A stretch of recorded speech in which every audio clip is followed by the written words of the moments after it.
We're solely focused on a very substantial coal bed methane or coal seam gas asset located in Mongolia, just above the Chinese border, and hence the selection. China is the world's most important gas market. We've got a very strong team. Australia is the home of coal seam gas, the largest producer in the world just now, and increasingly we are transmitting skills to our local team and local contractors in the country. Last year, around about this time, we made the first CSG discovery in Mongolia, but of course the world was crashing around our ears with COVID. Since then, we've had a hell of a journey. We've followed up our successful well with further appraisal wells, and we face a very different market today. Our share price has increased substantially, and as you can see from the data on the slide there, we have plenty of cash, probably the first time in the company's history, and we have a pretty healthy market cap. Our market options aren't only China, there are substantial ones within the area that we operate in as well, but the big dream is, of course, China, as I say, the world's largest energy importing market. So our board, Richard, needs no further introduction. Myself, I first came across Richard about 15 years ago when I worked at Santos in business development, assembling a coal seam gas position. He rudely rebuffed our $2 per share offer, and obviously did very, very well after that. I've been going to Mongolia for 10 years, and I know the country very well. We have a very, very strong local team based on that background, and we've been working now with subcontractors for a number of years. Third member of our team, Stephen Kellerman, I worked with him at Santos. He formed and ran its coal seam gas business and is pretty universally acknowledged as being one of the top technical guys in coal seam gas globally. The most recent addition to our board, Anna Sloboda, comes from Belarus, which is the other end of the ex-Soviet empire that Mongolia fits the eastern end of. Fluent Russian speaker, worked in China, and therefore brings an enormous amount of skills relevant to our operations. So location, location, location. Gas is one of the most, if not the most expensive commodity to move. So where you are is key. I mean, to move gas from Australia to China costs probably $4 or $5 per typical unit, be an MMBTU or a gigajoule. If we're in Mongolia and we add the resources we're aiming for, that will cost probably less than $1. You can see from the map there that we're just north of the Chinese border. We're that large green blob in the south of Mongolia, which is a pretty big country, albeit one with very low population density, only about 3 million people. To give further illustration of size, there is our permit compared to Belgium. It's 30,000 square kilometers. It's very, very large in extent. Now, Mongolia is not familiar to most people. This is the Gobi Desert, which brings up images of dunes and camels and nothing else there. The reality is this is a semi-developed area. On that map, you can see a mine you might have heard of, which Rio Tinto operate, called Oyu Tolgoi. There's a government-owned coal mine, one of the largest in the world, called Tavan Tolgoi. What that means are there are roads, there is service sector, there's an electricity transmission grid which connects to the Mongolian grid and to China. There are plans in the ultimate long term for a Russian pipeline to come through. There are Chinese-led plans to build gigawatt-scale renewables in the region, and gas and renewables, in our view, are very highly complementary. The resource potential here is reflective of the size of the block, covering a coal-prone area, as demonstrated by the Tavan Tolgoi mine that I mentioned.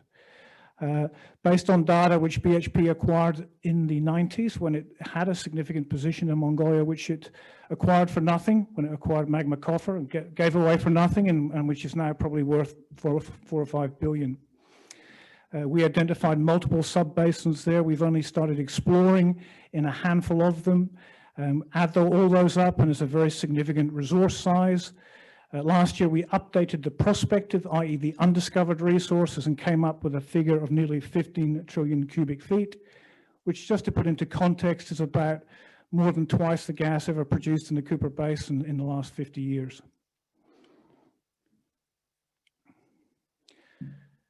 My experience in coal seam gas pretty much anywhere in the world, or indeed any resource play, is that you might have the best asset in the world, but if the local community is not on side, it's not worth a lot. So we focus on day one from engaging all levels of government and the people who live where we operate. We kept going through COVID last year through the strength of our local team and our prior experiences there. And indeed, we were recognized by the mining ministry in Mongolia recently with an award of a prize, and you can see the minister handing over that to our country manager. We expect COVID challenges to persist. We can't go to the country at this point, but we have in place the infrastructure to mitigate those risks. We operate safely in an environmentally friendly manner, and we're looking to build upon our social engagement. And to give an example of that, a massive dust storm swept through Mongolia and northern China recently, and we're assisting our local community by providing hay for their animals in what is a difficult time. So the project, this is quite a detailed slide. I'll pick on the main points. Last year we drilled 7 wells. This year we'll drill 13 exploration and appraisal wells, and in the latter part of the year, we aim to conduct the first production test in the country's history. We'll shoot seismic, as we've done in previous years. We continue to explore. When you're exploring in Belgium, there's a lot of work to do. And we have a lot of other technical work here from a suite of Australian experts. As I say, this is the Global Centre for Coal Seam Gas, and we're applying that expertise to analyse and interpret the data that we've collected. This illustrates some of the new areas we'll go into in the 30,000 square K block. There's some provisional names there. Of course, the board and the broader team has fun in coming up with well names, so they might change over time. But they indicate the breadth of the areas we'll be targeting. Some of these things are 100, 150 Ks away from each other. Production testing, as I say, we will aim to do that in the latter part of this year. First test of its kind in the country. It provides key data that takes a discovered, but at that point unknown as to whether it's commercial resource, into one which is significantly advanced on the determination of commerciality. We'll do that in the second half of the year, and that will be associated with an initial development concept, which we should advise the market more of in due course. The history in Australia is that coal seam gas fed small-scale power plants to generate cash flow and determine the long-term producibility of the assets. And as and when we identify new subbasins, we'll have a seriatim of areas we can do production testing on, and we'll follow up on those. So the timetable's a busy one. All through the year, we deal with governments at various levels. We have a good team to do that. We engage with the community and help it out and build our social license. We do technical work here primarily, but also increasingly there. We'll shoot seismic all through the year. We'll be drilling, and then the production testing will follow later in the year. So my view is what we are trying to determine and demonstrate is that we can come across a rinse and repeat model. That is, in unconventional gas, what you don't do is blow your brains out on one single well, which might or might not come in, and if it does, it's fantastic. What we do is try and build a model that we can repeat time and time again.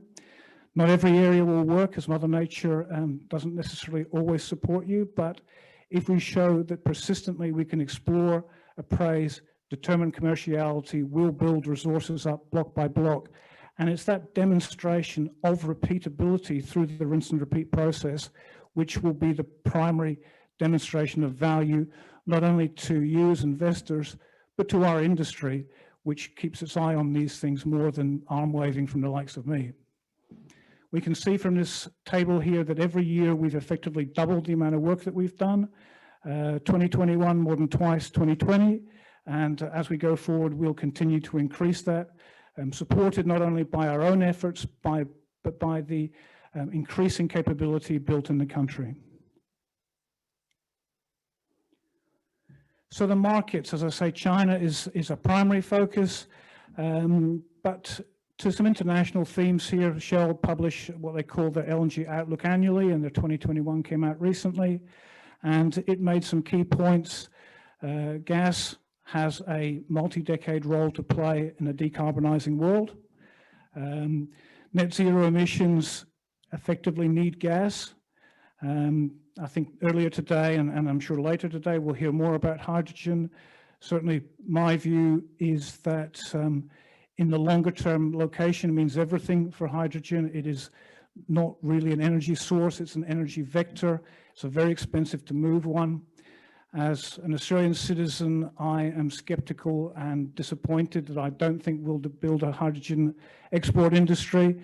But I think locations immediately adjacent to markets, such as where we operate, where there is methane for blue hydrogen, where there are reservoirs that I think we will determine from coal seam gas exploration, and where there are fantastic renewable resources, will provide optionality for what we are doing. It's not a primary focus, but it's just an interesting point to mention given the rapid growth and interest in that aspect of the changing energy environment. So as I say, China is the world's largest importer of oil and gas. It takes gas from every direction by boat and by pipeline. The Russians already supply it by an existing pipeline called Para-Siberia. They're talking about building another one through Mongolia, which would provide another market opportunity for us. From the Chinese point of view, Mongolia has zero sovereign risk. If China's buying gas from Australia or America, it will have a question mark over it. If it's buying it from Mongolia, it will not. China's recently announced economic strategies called a dual circulation strategy. It means boost the local economy as well as engaging with the world. From its point of view, this is the local economy. The final point there, renewables and gas are complementary. Renewables don't always work. Gas is on call, so the two complement each other.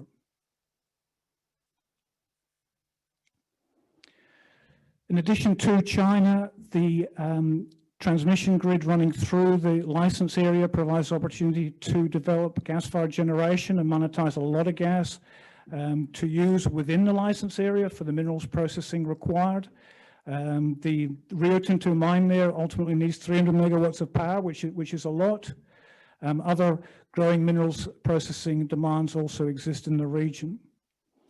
Currently, the coal exports here are all taken by truck. There are literally thousands of trucks shipping coal. They all burn expensive diesel. China has a very large fleet of trucks burning gas, and we have accordingly looked at small-scale LNG, turning gas into vehicle fuel. The Asian Supergrid project I mentioned, that's the complementarity of gas and renewables in the longer term. And as I said earlier, hydrogen feed gas can be a hydrogen feedstock, and our operations in the area could ultimately also include green hydrogen too. So our highlights, we had the concept 2 years ago when I last spoke here of exploring for gas in Mongolia. We've delivered on that strategy. We've made a discovery. We've conducted some appraisal on it. We're moving out into new areas to rinse and repeat that success. We have a 100% ownership position. We don't need joint venture partners. Our work is fully financed. That gives us enormous optionality in terms of what we do with the asset. We don't have to wait for joint venture approval on anything. We can ultimately deal with this as we see fit in the interests of our shareholders. Now, this is a low-cost operation. Coal seam gas is much lower cost than oil and gas generally, given its shallow depths. And in Mongolia, it's considerably lower cost than in Australia. Our wells are very cheap. Our funding provides us with the ability to conduct a lot of work over the coming years. In addition to that, we are safe, we're environmentally responsible, and we are committed to building social license from day one, and we believe we are doing so. Our market options are multiple. China is the long-term dream, but there are many steps on that way which are real, which exist there just now, and which we will build upon block by block.